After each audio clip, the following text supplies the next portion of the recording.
Naman lang guys, no, meron ka rin ba niyan nitong Wi-Fi module tsaka nitong Bluetooth module ng ating SRNE Solar Charge Controller?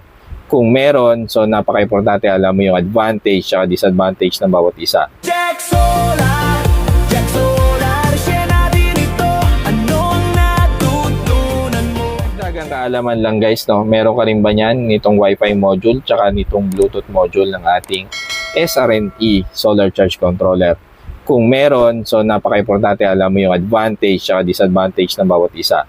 So punta muna tayo dito sa ating Wi-Fi module na WF-1.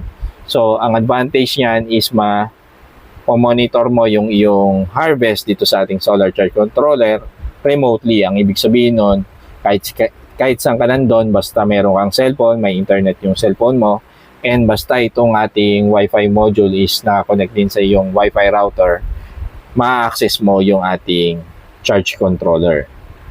So, ang disadvantage niya is dependent siya sa internet connection. So, kailangan nakakonect yung phone mo sa internet as well as kailangan din itong ating Wi-Fi module nakakonect din sa iyong Wi-Fi router na may internet din. No? Pupunta naman tayo doon sa ating Bluetooth module. So, ang advantage niyan is hindi siya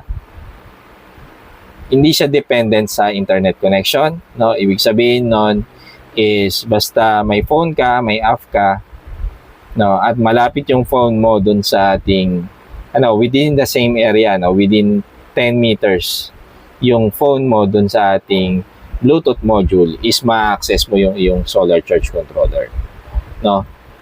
And then ang disadvantage niya naman is short distance lang yung pagiging remotely niya, no? Ibig sabihin, within 10 meters lang, ma-access mo siya. Pero kung malayo na, syempre hindi na kaya ng ating Bluetooth module yon. And ayun nga, dahil hindi naman siya gumagamit ng internet connection, short range lang talaga siya. Jack Solar.